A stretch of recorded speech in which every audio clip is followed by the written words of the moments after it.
Morning. That's loud. Thank you for the 1, 2, 3, 4, 5 people for turning up to the demo den at 9 o'clock this morning. It's very kind of you.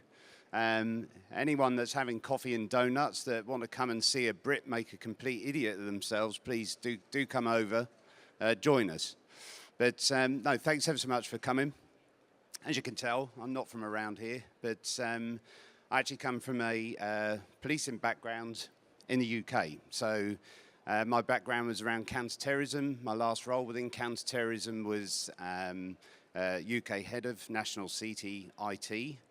Sounds very glamorous, just gave me a lot of grey hairs. And I work for a company called Issured. So Issured are delivering products into defence and security. That's primarily where we all came from.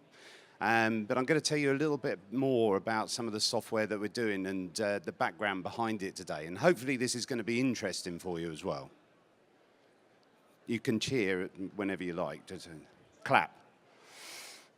I'm going to apologise as well because they don't have the fonts that I use on my PowerPoint on the laptop. So the text is going to go off the bottom of the screen. But use your imagination to read ahead and hopefully the explanation will cover it anyway. So Issured have delivered a program of work called Digital Intelligence and Investigation for the Home Office and the National Police Chiefs Council in the UK. That program was primarily to look at how policing in the UK could work more effectively in a digital society. But it also was to look at what were the opportunities for policing in terms of intelligence and investigation. What can we find information-wise of a Nest thermostat, for instance. But probably one of the most important things was we were asked to actually look at what are the future threats from a society that lives its life online. What does that mean to the justice system? We actually found one that we found quite concerning back in 2018, I would say, is a threat that I think we're starting to see now, and it's really coming to the fore. But don't take my word for it. I'm just going to bring a guest on to actually tell you all about this. We have no sound. Sound guy?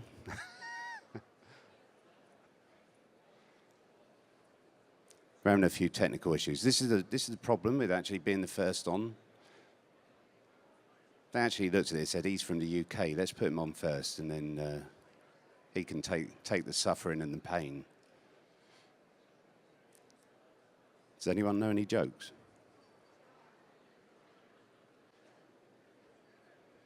You enjoying the event so far? It's all good?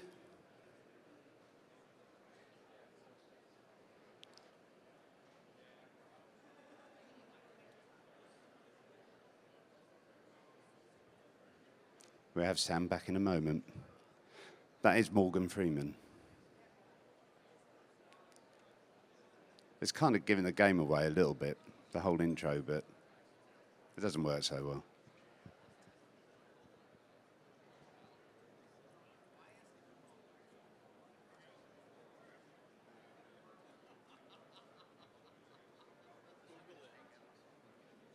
I am not Morgan Freeman, and what you see is not real. Well, at least in contemporary terms, it is not. What if I were to tell you that I am not even a human being? Would you believe me? What is your perception of reality? Is it the ability to capture, process, and make sense of the information our senses receive? If you can see, hear, taste, or smell something, does that make it real? Or is it simply the ability to feel? I would like to welcome you to the era of synthetic reality. Now, what do you see?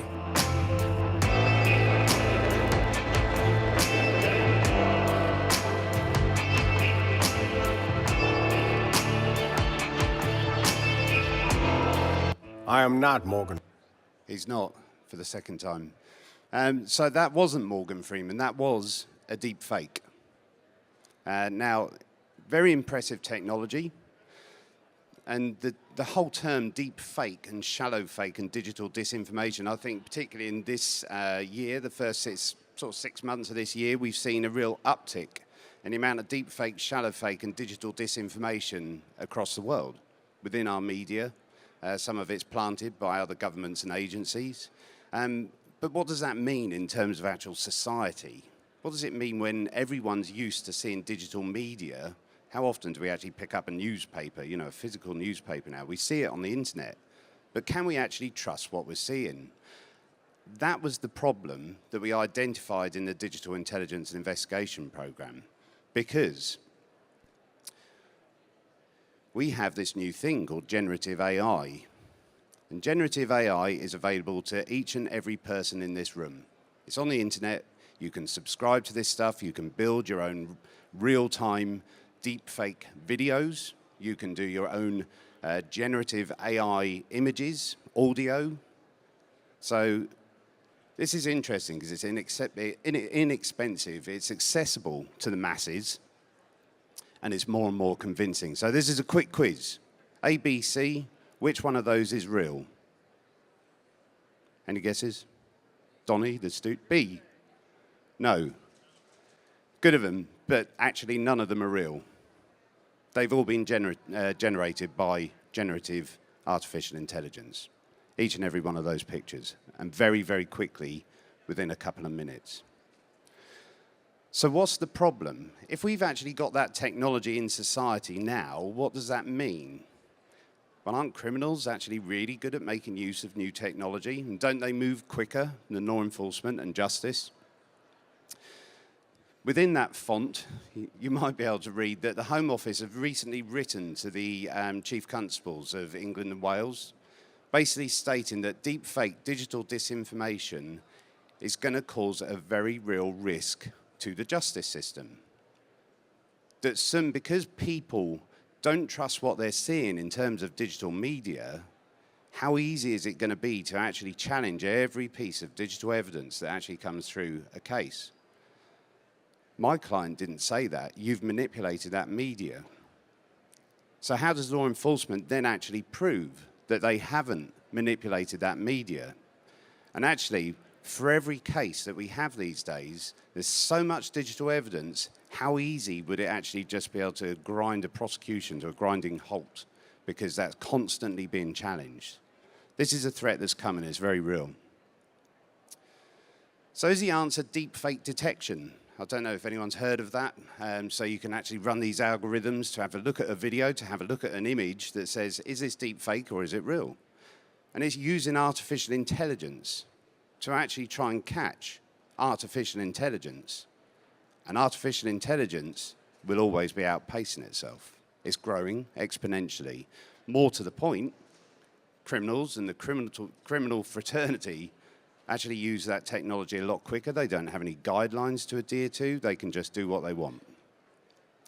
But is there a simpler answer, actually, with law enforcement? There's got to be, hasn't there? A simpler answer? It's something that we do all the time. We actually protect the integrity of evidence by sealing it in an evidence bag. That's physical evidence. So if I found a smoking gun on the floor, I put it in that evidence bag, and it's sealed. We know if it's been tampered with. What we've done is actually take digital evidence and digital material with our products and create a digital evidence bag. So rather than try to detect deepfake, we can actually prove that something wasn't deepfake from the point of creation or its capture. The first one of those products is a product called Mia Connexus. It's a secure, tamper-evident video interview system. Now, going back to the Digital Intelligence and Investigation Program, you've probably heard that in the UK we have to do things for less. Our funding was withdrawn from policing, and so our uniform officers were lessened. They had to do more effective working. And one of those processes that we looked at was the victim, witness, and the voluntary suspect interview. Why do we need to actually travel for 3 hours to take a 30-minute statement? Can we not actually do that online? And we asked the police this, and they said we could if we had the integrity. And we've actually provided that integrity using advanced cryptography and blockchain technology. Here's just another little video. Hopefully this one's got sound, just to actually show you what Mere Connexus is about.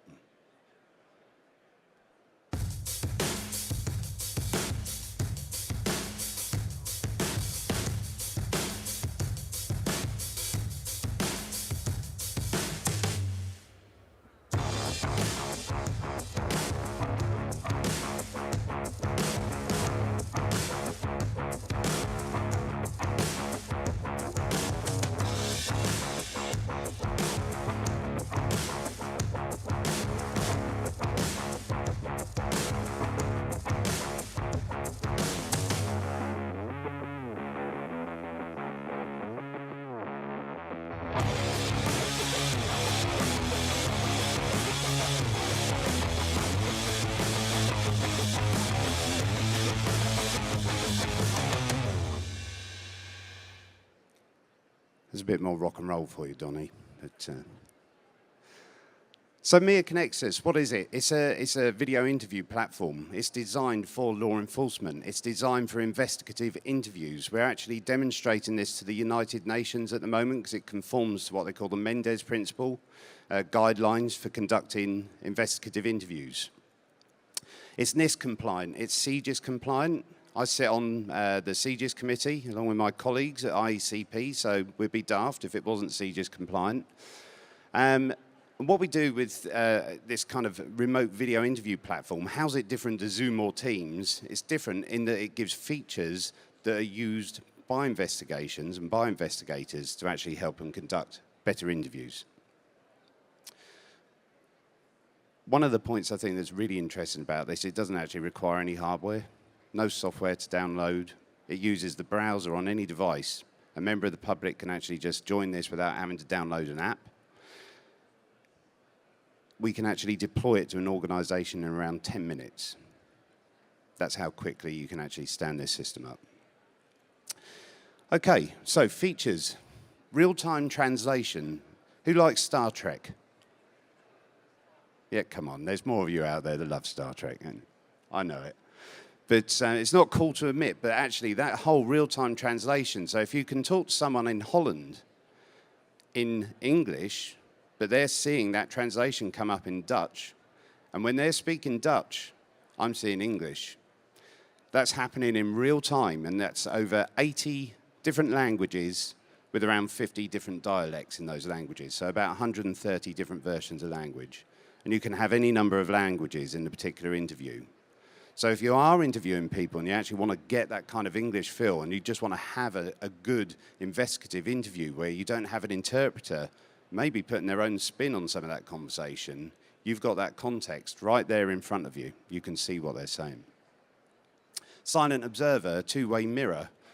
We see it in interview rooms. We have those mirrors. Well, now you can actually have that two-way mirror where no one else knows that these people are there observing the interview. They can actually generate intelligence feeds, investigative feeds, and send them into the interviewer, and they can be based anywhere in the world, anywhere in the country. Crime's borderless, so, you know, why do we actually restrict it to actually bringing everyone to the same location? Bookmark and annotation. If someone says something interesting during the interview, hit the space bar. You can jump back to that point later, you can annotate it. Not only that, people that are in the same sensitive group as you can actually annotate those bookmarks and create their own. The silent observers can create bookmarks. At the end of the interview, you get a speech-to-text transcription. In England, we call it an MG15. It's a time-coded, named transcription of the entire interview. That's available immediately at the end of the interview.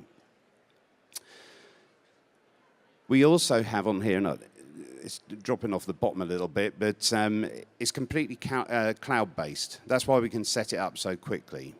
It's still NIST compliant, still CGIS compliant. It sits in a secure cloud, and in fact, in the US, Microsoft actually assisted us in installing it on their Microsoft Azure government platform. We can also put that onto AWS if people need it. So the benefits hopefully speak for themselves. I mean, one of the biggest benefits of using Mere Connexus is why travel? Do you need to take a 2-hour trip to actually go and interview someone? Could you not be doing better things and actually managing the demand better into your department if you're doing this stuff online and actually interviewing routine interviews online? Why do 2 in a day when you can do 10?